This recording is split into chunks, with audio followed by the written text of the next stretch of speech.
Hi, I'm Beth Comstock. I'm here with Kim Scott, and we're excited today to be talking about Radical Candor. Let me set it up a little bit. I love this book, Kim, so thank you. It's really amazing. I wish I'd had this book much earlier in my career. So do I. And I know it's going to be useful no matter whatever I do in my career. So thank you for this gift of a book. Great. Let's set the stage a little bit for why I was so excited to talk to you and why I found the book so valuable. So in the past year or so, I've been trying to find some good ways to talk about change with my colleagues, and this notion of emergence has come up, and sort of this idea of the old's going away, the new's coming up. We have to be ready for change emerging, and leaders have to lead in a different way. Right. And some of the kinds of things you mention in your book are what we've been trying to get our leaders to think about, where you're not, you can't tell people what to do. No, you can inspire them, point them in a direction. You're not just a manager, you're a collaborator and a coach, and that comes through. And then this need of continual feedback. And that brought me to you and what you're doing. I listened to your podcast, and I've just really taken it to heart. So just set the stage. That's why we're here. Thank you. So thank you. So it's great to have this conversation. So let's just jump in. I mean, what propelled you to write this? What was the problem you were solving? You know, very early in my career, I had started this software company, and on one day I got the same article emailed to me from like 10 different people. And the gist of the article was that people would rather have a boss who's a total jerk than one who's really nice but incompetent. And I thought, are they saying this because they think I'm a jerk or because I'm incompetent, and which one is worse? I did. Yeah. And I thought, surely those are not my two choices. So this was something I sort of struggled with my whole career. And I was definitely raised in the spirit of, if you don't have anything nice to say, don't say it at all. And all of a sudden it was my job to say it. And I found it I really struggled with it. And I messed it up a lot. And I think those hard experiences were what made me want to write the book. Well, one of the things I find in the book is you're very open about mistakes you've made. Is that natural? Are you naturally that way, or did you have to say, I got to put it out there to prove what I'm talking about? You know, my grandmother was a big believer in feedback, and she taught me very early that it's a gift, and that if I could accept criticism from others and be self-critical, that was how I would improve myself. Yeah. Yeah. So why is feedback so hard? Why, I mean, obviously you had to write the book because none of us are doing it very well, at least few of us. Why is it so hard? It is. I think it's hard for two important reasons. One is that when we're 18, 19, 20 years old, we get our first job. We're right at that moment when, in our lives, when our egos are very fragile and our personas are beginning to solidify. And right at that moment, we're told, be professional. And I think an awful lot of people think that means that they should leave emotions and humanity, the very best part of themselves, at home and come to work like some kind of automaton. And feedback generates emotion, so that makes it hard. You know, it's certainly given rise to a lot of great TV and cartoons and all kinds of things, right? I mean, it's perpetuated. Yeah, and then I think the second reason begins much earlier, actually. But as I mentioned, when you're 18 months old, when you're just learning to speak, and this is true in virtually every country and culture I've ever worked in, we get told some version of, if you don't have anything nice to say, don't say it at all. Yeah. And now all of a sudden you have to say it. And you've been taught it's been pounded into your head since you learned to speak, not to do it. So I think those two things are what make it so very hard. And why did you call it Radical Candor? I know from reading, if you read all the way to the acknowledgments, you talked about how you struggled with the name. I did. Walk us through that process, because it probably means different things to different people. It does. So I started out calling it tough love. And that wasn't quite right, because it shouldn't feel tough exactly. I mean, first of all, it doesn't. Who cares about tough love? But also, love was not quite the right word, and so I thought a lot about the word truth. But the problem with the word truth is that it implies a lot of arrogance. If I say I'm going to tell you the truth, I'm implying I know, and I'm not interested in hearing what you think. But so when people go honestly, you're not honest? Yeah. And so to me, candor sort of implies here's what I think, what do you think? And so it implies more give and take. Yeah, I and love that idea. feedback should always be offered. And I use the word radical because it's so fundamental, but it's also so rare. Yeah. And so that's why That's I called interesting. it. And the subtitle you say, be a kick-ass boss without losing your humanity. So it's a book about candor, but it's a book about being a great manager and working well with people. And, that's what being I got a great out of human it. being. Yeah. One of my favorite comments from an early editor was that this is not just a book about being a great boss. This is a book about being a good person. That's something good to aspire yes, to. Yeah. Exactly. Something we all want to Yeah. be. So let's talk about Bob. Okay. You start off the book, you put it right out there. Yes. Bob was a great guy. Probably the worst moment of my career was firing Bob. And this is what happened. And it was this is probably the key moment in my career that caused me to think so deeply about this and to write the book. So I had hired this guy, Bob. Liked Bob a lot. He was charming, he was funny, he would do stuff like we were at a manager's offsite playing one of those endless get-to-know-you games that everybody hates, but nobody dares say this is a waste of time. And Bob finally said, I've got a great idea, and it'll be really fast. And we were all, amen, let's do it. And he said, let's just go around the table and tell what candy our parents used when potty training us. Weird, but fast. Hershey Kisses here, like everybody remembered. That was also weird. I don't know, my mother didn't give me candy. Well, so here's what happened with this information, this precious information. Every time there was a tense moment in a meeting for the next 10 months, Bob would whip out just the right piece of candy, the right person at the right moment. So this is why we liked Bob. Yeah. He was fun. He was fun to be with. One problem with Bob. He was doing terrible work. He would hand stuff into me. There was shame in his eyes. And I couldn't understand what was happening. I learned many years later the problem was he was smoking pot in the bathroom every day, which was why his work was so bad and maybe explained all that candy. But anyway, I didn't know any of that at the time, and I was puzzled. I just couldn't understand what was happening. And so he would hand me something, and shame in his eyes. He knew it was bad. And he would say, here it is. And I would try to reassure him. And I would say, Bob, you're so smart. You're such a great colleague. We all love working with you. This is a great start. Maybe you could make it a little better. And of course, he never did. And after 10 months of this, the inevitable happened. And I realized if I didn't fire Bob, I was going to have to. Well, you had to pick up his work, or the colleagues had to pick up his work, and right? mostly it was his colleagues. It wasn't fair to them. Yeah. Half of them were going to quit if I didn't. Did they come to you and say, hey, you got to do something about Bob? No, because they never do, right? Because that would be so they would feel that would be betraying Bob. But you could tell the frustration. Yeah. And so I sat down to have a conversation. I should have started with Bob 10 months previously. And when I was finished, he pushed his chair back from the table. He looked me right in the eyes and he said, why didn't you tell me? And as that question is going around in my head with no good answer, he said, why didn't anybody tell me? I thought you all cared about me. Yeah. And I realized that because I had failed to do my job well, I had failed to solicit feedback from Bob. Maybe I was doing something that was driving him so crazy he was forced to toke up in the bathroom. I don't know. Like, I didn't ask him, right? I never gave him praise that was meaningful. I just gave him sort of head fake praise.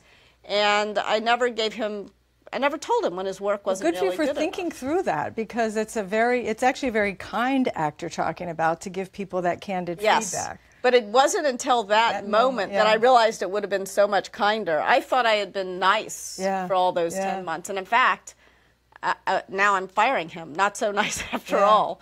It was really horrible. And I think this is the problem with so many managers. They're basically good people, but you get thrown into the deep end. As you're saying that, I remember a very similar situation early in my career, and it's like right out of a movie. We're just going, and you're like, you're fired. And then it was like, but I love this person. And suddenly we're, how did we get here? And, she was surprised. And so what a great lesson you shared. So we're asking people to send in questions. Okay. We've had some in advance. Yeah, let's hear what they... Brad Jahinsky said, are there different approaches to use for different employees when it comes to radical candor?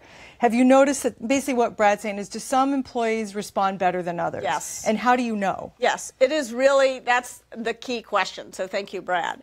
So I think the most important thing about radical candor is to remember that it gets measured not at your mouth, but at the other person's ear. And so even though it's sort of, the essence of radical candor is that you have to care personally and challenge directly at the same time. So say that again, care personally? Care personally and challenge directly at the same time.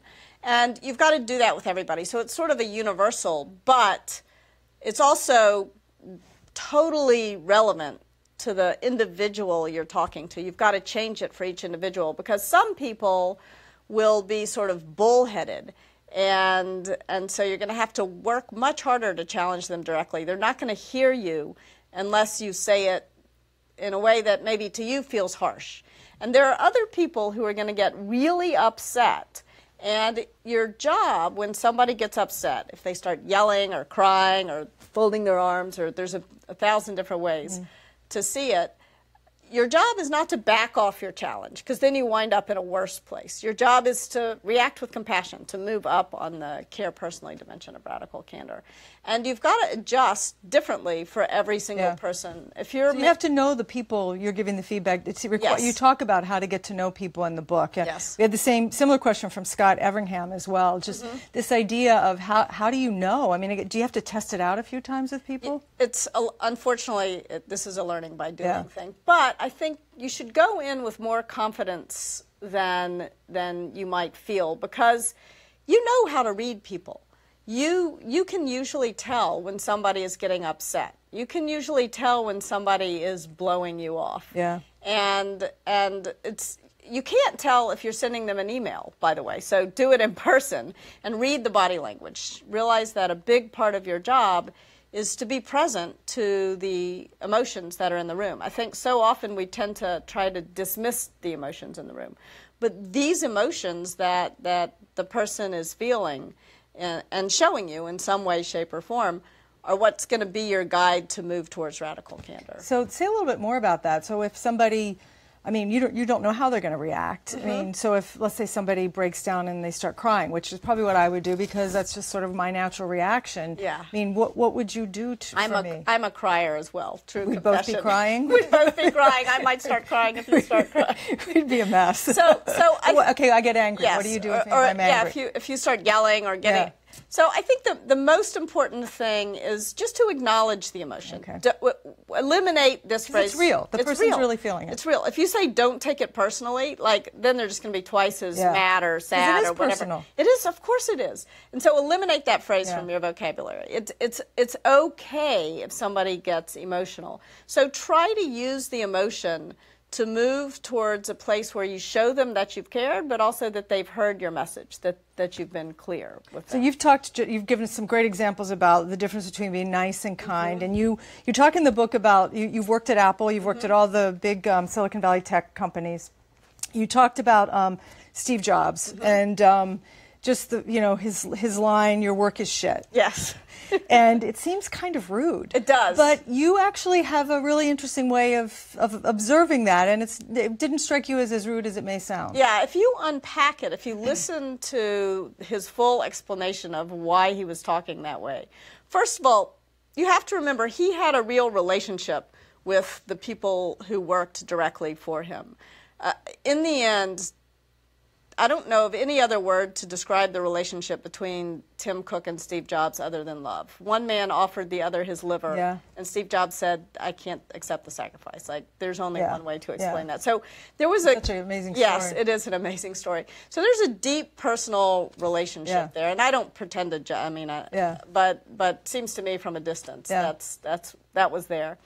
And you also have to remember that the people on Steve's team were pretty confident people. And so he explains that his job as a leader was to explain to people, to tell people in a way that left no room for ambiguity when their work wasn't nearly good enough, but also to reassure them that he had confidence in their abilities. And he says that's a hard thing to do. And it is hard. It is hard. I was reminded as I was reading it, I worked for Jack Welch earlier in my career, and a big believer in candor. A big believer in candor, and I think that's one of the lessons I learned from him was really about his kindness.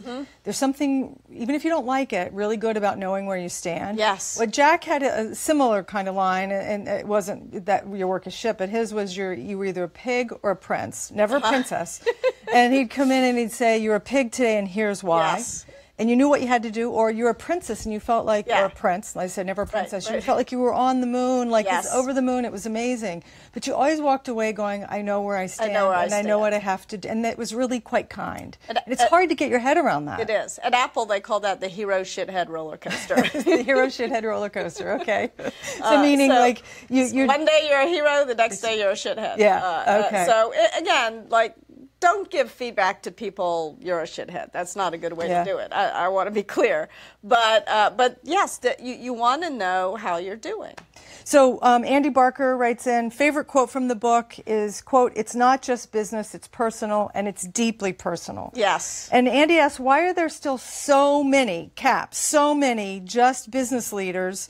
And what can we do about these business leaders that don't want to make it personal? Yeah. And we've all been there. We've all had bosses like this or worked with colleagues. Well, I think it is very confusing because often when you're taught about giving feedback, people say don't make it personal.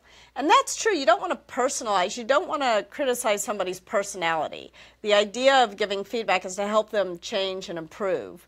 And so I think people often just sort of confuse the words. And then I think there's also this notion of if you take the emotion out, it'll be easier to give the feedback. But of course, if you take the emotion out, you're like a robot. You're not a person anymore. You can't take the emotion out. So I think that emotion is scary, and we want to. It's natural to try to avoid it. But I think if we just give it its space, it actually is less scary than we think. And you've coached people in your career. Yes. And you've had coaches as well. I want to come back to that. But how do you coach these business leaders that have that feeling of, I can't show emotion. I can never let them see you sweat or cry? Or I've never actually coached somebody who's good. Like that. I'm always taken on people who tend to believe that you've got to bring your whole self to work. Yeah. So that says something maybe right there, right? Yes. It's but if I were to coach somebody like that, I think what I would explain to them is that you come to work, stuff happens in your life. And if you come to work pretending that it hasn't happened, it's going to leak out in other ways. So let's imagine that I come into work and my father has died or something like that. I come into work and my grandmother is very ill. Or somebody I love. A personal tragedy. Yeah. Somebody I love is having trouble. If I pretend like it's not happening, then, and I don't explain to people what's going on, then I'm going to have odd reactions, and they're going to think it's their fault. They do think it's their fault. That's such a good point. Especially if you're the boss. That is such a good point. People take it so personally. Yes. Right? Because they do take it personally. Yes. So another question is, let's talk about how do you get guidance. Yes. So, okay, we've talked about giving it. Yes. All right, when I'm getting the feedback, what advice do you have? You talk about when people give you feedback, you talk about rewarding criticism, which seems very generous of you. It's really horrible when you get feedback you don't want to hear. Yes, what advice do you have for all of us? So the first bit of advice is start by soliciting the feedback, by asking, don't dish it out till you prove you can take it. Yeah. And when you do, I got really good advice from Andy Grove about soliciting feedback once. And he said the first thing that he would do is he would always reserve a little bit of time at the end of a one-on-one to ask for feedback. And he would start with, he had a go-to question. And his go-to question was, there's one more thing. And this was his code for, this is the most important thing. I had a coach at Google who suggested the question, is there anything I could do or stop doing that would make it easier to work with me? I worked with a CEO who said, I could never ask that question. Those words just wouldn't come out of his or her mouth. And so she said, the question I like to ask is, tell me why I'm smoking crack. So whatever it is your way for asking. I don't know. You work with a lot of people. Yeah, a lot doing of drugs in the bathroom. No, well, it's California. What can I say? And so you want to make sure that you have a way to ask. And then once you ask, it's tempting to think if you try to make the person comfortable, they'll tell you, but you actually have to embrace the discomfort. This was Andy Grove's key insight. You've got to drag it out of them. And the simplest way to do that is just to shut your mouth and count to 6. I only just made it to 3, really 2.5. Oh. And if it's awkward, you just go with it. Almost nobody can endure that much silence. Yeah. And so they'll say something to you. And once they've said something to you, you've got to make sure that you're listening to whatever it is that they said with the intent to understand it. So listening's a really important piece here. When those things are going off in your head, you've got to silence that lizard brain, because it's natural to be defensive when you get criticized. And then you've got to reward the truth. It's not enough not to get defensive. Okay, reward it. How do you do that? You say thank you. You say thank you, but that's not much of a reward. No. If you agree with the feedback, you fix the problem, and then you're kind of loud about the fact that you fixed the problem. You share what you did to address the issue. If you disagree with the feedback, it's a lot harder to reward the candor. But I think the best thing to do is to wait a day, maybe, until you're not defensive. Yes, I'm always big on sleeping on it. Yeah, I think exactly. You're smarter the next day. You are. We learn in our sleep. It's amazing. And so think about what they said. Find that 5% you do agree with, and then say, but I'd like to offer you a fuller explanation of why I disagree. Is that okay? Sometimes just an explanation of why you think the way you think. Yeah. Just explaining yourself. Is a reward. So inviting people to continue sending in your questions. We're getting good questions for Kim Scott, Radical Candor. Radical Candor. And Kim in orange. Orange, the color of the year. Well trended, well spotted. Okay, so this one, we're a lot of different people with different kinds of jobs tune in here. What if you don't manage a team, but you have to give candor to your boss? Yes. That's got to be the hardest thing. How do you do that? It's very scary to speak truth to power. Yeah. And we're all reluctant to do it. And in fact, I once gave a Radical Candor talk, and somebody tweeted at me afterwards, tried Radical Candor on my boss, got fired. And I said, oh no, I'm so sorry. And then he said, actually, I said, I know a lot of people. Can I help you get a job? And he said, no, I've already got another job. I'm better off, thank you. So the first thing to remember is to practice safe radical candor. So start by soliciting feedback, not by giving it. You want to know your boss's perspective on. So how might that go? So you'd say to your boss, I'd say to you, so Kim, how did you think I did with that project? Yeah, how did you can either talk about something specific, like I was in that meeting, was I too argumentative, or whatever, or you can ask something general, like, is there anything I could do or stop doing that would make it easier to work with me, or that would make me more effective, or however you want to say it, or tell me why I'm smoking crack. I wouldn't say that to my boss, but other people might. But however you want to ask for feedback and show that you really want it. Because I think very often what happens with our boss is we have some feedback to offer, and we don't give it, and then it kind of blows up in our mind to the point we can't even imagine we may be contributing. So I think start by soliciting feedback, and then before you offer criticism, take a moment to really focus on the good stuff. Like you don't want to do this in a way that feels like kissing up, but think about the things you do like, and maybe give voice to something you appreciate. Yeah. And then ask, say, there's something that I think could be better, or there's something that's bothering me. Is it okay if I tell you about it? And if your boss says yes, tell them and see how they react. If your boss says no, I don't want to hear it, like, go polish your resume and find a better boss. Yeah, I think that is one of the things. You start to realize you are the boss of you, ultimately, and you learn that painfully. Mm-hmm. But not every boss is a great boss. You seem like you've had some great bosses. I mean, you talk at length about several of them. You have a great story about Sheryl Sandberg. I mean, she was a wonderful, talk about why Sheryl was such a great boss. Wonderful boss. Really simple example of radical candor from Sheryl. About a time when she criticized me. I had recently joined Google, and I had to give a presentation to the founders and the CEO of Google about how the AdSense business, which I was leading, was doing. And I walked into the room, and there's Sergey Brin on a treadmill in the corner, and it's like Eric Schmidt's brain has been plugged into his computer, and I'm like any normal person, I feel nervous. How in the world am I going to get these people's attention? Luckily, the business was on fire. When I said how many new customers we had added, Eric's head pops up out of his computer, and to the extent you can come to a screeching halt on an elliptical trainer, Sergey stops. And Eric says, what do you need? You need more marketing dollars. You need more engineers. This is amazing. So I'm feeling like the meeting went reasonably well. In fact, I'm kind of feeling like a genius. And as I walked out, it's a nice feeling. Yeah, it's a good feeling. Yeah. I passed Cheryl, and I'm expecting a high five or a pat on the back. And she says instead, why don't you walk back to my office with me? And how long had you been working with her at this point? 2-3 months, not very long. And I thought, oh boy, I screwed something up, and I'm sure I'm about to hear about it. And Cheryl started with the stuff that had gone well in the meeting, not in a feedback sandwich, there's another less polite term for that kind of way, but in a really genuine telling me some stuff I didn't know. But of course, all I really wanted to know was what I had done wrong. And eventually she says to me, you said a lot in there. Were you aware of it? And I sort of breathed a huge sigh of relief at this point. If that was all I had done wrong, it was no big deal. And I was like, yeah, I know, it's a verbal tic.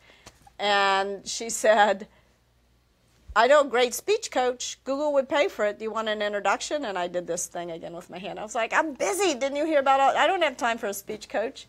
And she stopped. She looked right at me, and she said, when you say every third word, it makes you sound stupid. Now she's got my full attention.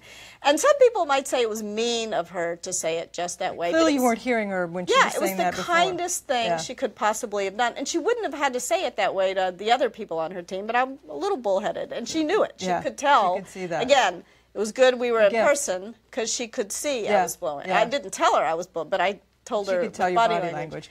So Rebecca Dobrinsky has a question. She says, Kim, love the book. Thank you. The stories and the advice. And she says, what advice do you have for women in leading with radical candor in male-dominated spaces? And I'd also say for genders of any gender, because you talk a lot about the situations for women with male-dominated and also for males with women that they work with. So maybe talk about both sides of that. So if you are a woman and you have a boss who's a man, you should be aware of the following dynamic. Your boss is less likely to give you feedback than he is to give your male counterparts feedback. He's more likely to pull his punches with you. Not because he's some kind of misogynist jerk, but because he's been taught since he was a little boy to be gentler with women. And this manifests itself, the editor of the book, Tim Bartlett, who's a wonderful human being, one of my favorite people in the world, again, not a misogynist bone in his body, but he tells a really good story about playing softball with a company team. And there was a woman on the team who got really mad at him because he was throwing the ball more softly, more gently to her, and it was causing the team to lose. And he was sort of chagrined that he had been doing this. It was unconscious. So you need to realize that you've got to drag feedback out of your male. So there's a lot of societal issues going on here, is what you're saying. And again, not because he's trying to be a jerk or hurt your career. He's trying to be nice, but he's not. He's being ruinously empathetic. And so that's one problem that happens. And then the other problem that happens to women is when you are radically candid as a woman, you're more likely to be unjustly accused of what I call obnoxious aggression. And people probably aren't going to call it obnoxious aggression. There's other words for this. Right? I know I've been called this. I've been many of them begin with a B. Yes, exactly. Not Beth. Yeah, not Beth. and the problem is, like, if you're a guy, you get called an asshole. And that's a lot less. I don't have research on this, but I'm going to assert that's a lot less painful than the B word. So it hurts. It really hurts. It's well documented, the competence likability problem. It hurts not to be liked because you're being competent. But I think as a woman, it's really important not to give in to the temptation to back off your challenge when you get unjustly accused of obnoxious aggression when you've offered radical candor. Instead, move up on the care personally axis. Show people that the reason why you're saying these things is because you care about them, you care about their growth, you care about their work. But don't get dragged too high up on the cake. You don't have to bake cupcakes for the whole office. Right? I always like to say assume noble intent, right? Assume people want to do the right thing. Yeah, exactly. And it sounds like if you have that relationship in your office and you have that trust, maybe over time you can even do it with a sense of humor. I mean, you talk a lot about sense of humor. Sense of humor is vital. Yeah. So we're getting some great questions. Invite you. Are you okay to keep going a little bit here? We're getting some good questions. So Rachel Evans has a really interesting one. She says, do you think sometimes we get asked for so much feedback that we're feedback weary? Yes. She's feeling a little feedback weary, yes. and I would say that too. What's going on? How do we deal with that? So I think the most important thing to remember about feedback is that it is a gift, but we're not foie gras geese, right? You want to prioritize, especially critical feedback. So if you think about, let's imagine you want to make sure you're balancing praise and criticism.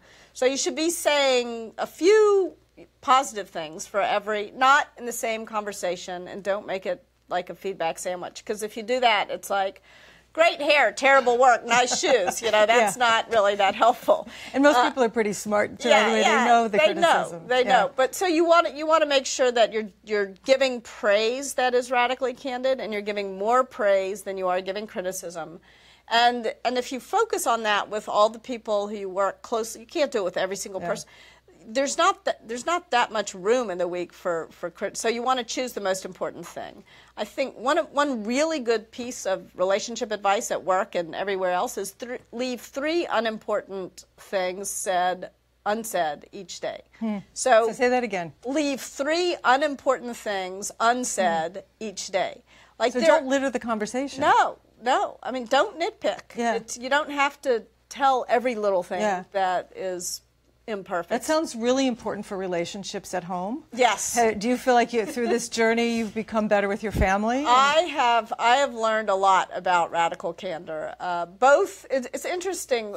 I wrote a novel called Virtual Love about how what I learned at work helped me get out of a bad relationship and into a good one, and it was mostly around radical candor. So you've got to be able to say what you feel and sort of challenge people, but show them you care. Are your sons, do you find them radically candid? And my children, I have a daughter and a son. Okay. I have twins who are 8, and all children are naturally radically candid, and it often sounds pretty harsh. So one of the things but they're so loving in it, right? That's the great. Sometimes they're loving, sometimes they're pretty. Okay. Maybe I'm naive. It was a real struggle for me not to say to them, if you don't have anything nice to say, don't say it at all. Because they do just blurt things out. Like they'll see somebody, you'll be walking along, and they'll yell something about somebody's appearance, and it's embarrassing. You know? So you gotta work hard on teaching them. Leave 3 unimportant things. Did you have to say that? So Beth Skiersky, a colleague here at GE, she says, when I've received vague feedback in the past, like someone wants to tell you something. She says, I've tried to ask for examples of the behavior to better understand. Do you think this helps to direct more candid feedback, or do you have other ways of trying to make the feedback less vague? So I think that it can help. There's a risk in asking for examples, because sometimes then the person will feel like they're under cross-examination. They feel like they're being asked to provide evidence, and that can feel sort of defensive. So one of the things that I've tried to do is think of my own examples. So if somebody says, you interrupt me a lot, then I'll think back to the last time we were in a meeting, and I'll say, in the meeting yesterday, I think I remember I interrupted you, and I'm really sorry. So I'll try to think of my own examples. Another thing that I've found helpful is to say, thank you for letting me know. Sometimes I'm not aware of it in the moment. Could you tell me? When you see it again? In the moment, when you see it again. In fact, somebody literally did once tell me, my co-founder, Russ Laraway, told me I interrupted him. And I knew I did, but I knew I couldn't change that. It was a deeply rooted bad habit, and I knew I couldn't change it overnight because I got the feedback. So I got a big rubber band. I told the whole team, I've been made aware that I'm interrupting you all, and I want you to snap this rubber band. Oh, every wow. time. That's brave. And they did it. Not everybody did it, but some people did it, and it did a bunch of things. It was a test too. Yeah, it showed people that I was listening, that I cared about the. It was excellent Pavlovian training. Yeah, too, that's really. So maybe I'll have to go get a rubber band. Yeah, I don't know, Beth. The radical bander. Yeah. So we have time for a few more questions. Send in any questions that you have. Joe Rose asks, how does an organization obtain honest feedback up the chain of command? So you've given it to your boss, but everyone has surveys. And back to the other question about survey fatigue. How do you advise people to go over their boss's head? Is that ever a good idea? I think one of the things that I recommend is putting in place in organizations what I call a speak truth to power process.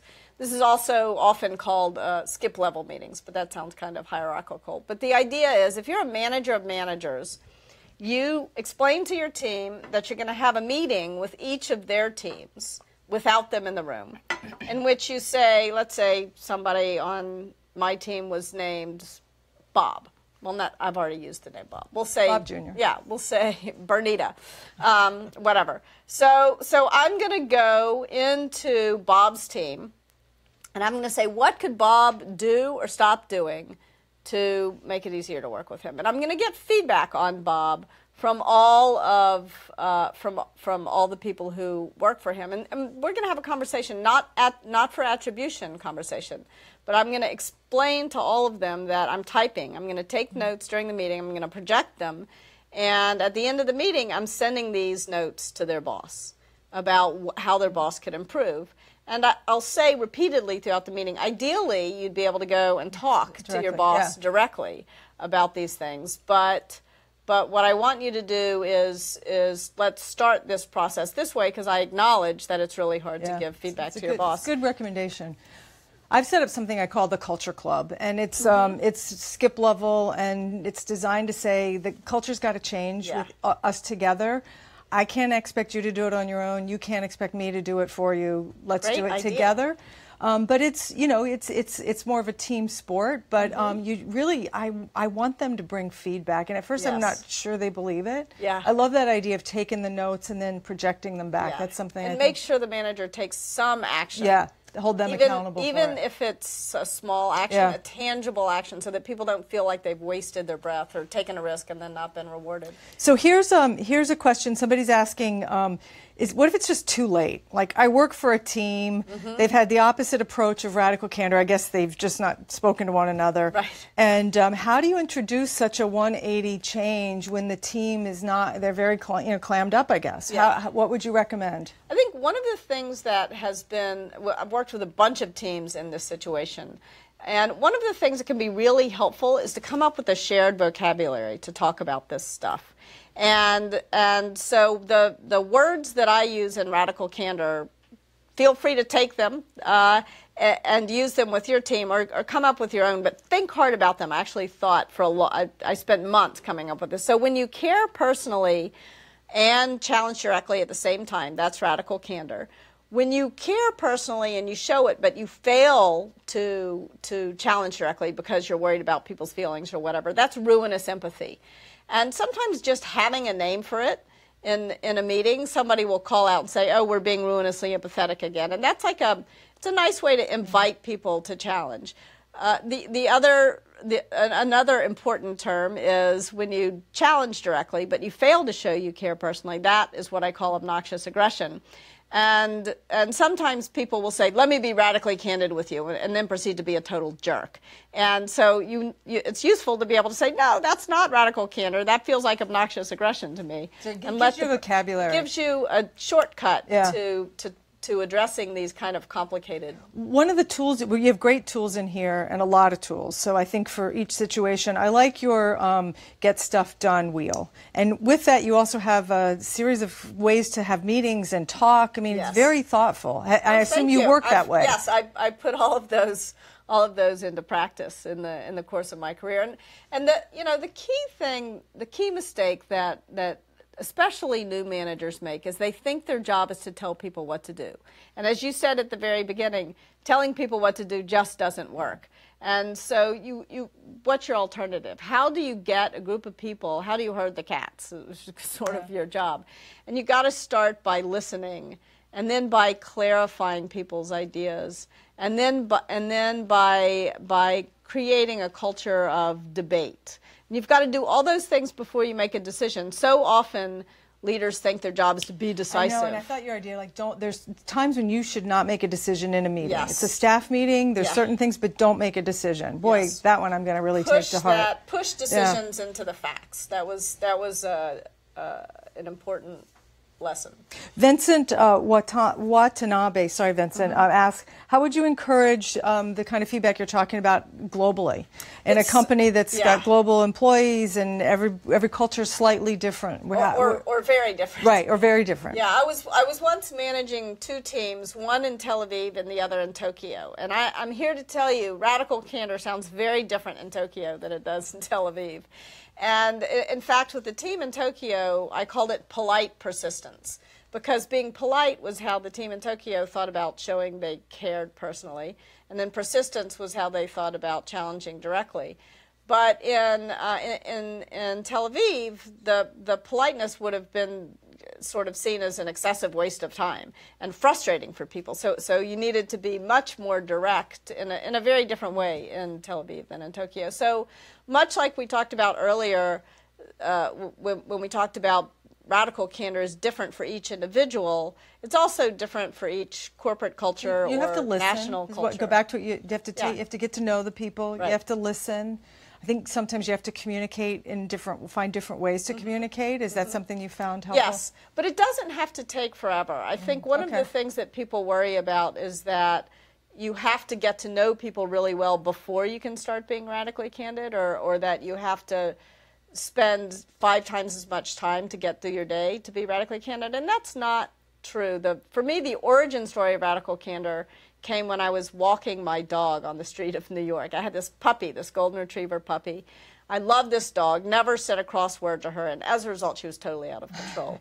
And I've had a dog like that. Yes, and she jumped in front of a cab. I pulled her out of the way just in time, and a perfect stranger on the street said, "I can see you really love that dog." That's all he had to do to show he cared personally. It was not a giant time suck. And then he said, "But you're going to kill the dog if you don't teach it to sit." And then he says, "Sit!" The dog sat. I had no idea the dog even knew what that meant. And I look at this guy in amazement, and the light changes, and he says to me, "It's not mean, it's clear." And he left me with words to live by. That's a great one. So I think that's a great place to end. It's not mean, it's clear. It's not mean, it's clear. And Kim, thanks for the opportunity. I think we've had good questions, people a lot to take away. I think this idea of radical candor as an essential way of doing business. It's about summoning your humanity. Yes. It's about being kind, right? It's about creating kindness in the workplace. Trust. You talked a lot about trust. As we sort of wrap it up, I mean, any other take homes you would like to leave anyone with? I think the most important thing is to remember that as a colleague, your relationships at work are so important. And bringing your full humanity to work is what's going to help you not only do the best work of your life, but build the best work relationships of your I love career. that. So if you're at work, you're there to do your best work and work with and be your best with the people you work with. We don't always do that every day, but that's certainly something to aspire to. And the book's really a great handbook. So well done. Thank you. Thank you all for joining. Thank you all. We'll see you next time. Thanks a lot. Take care.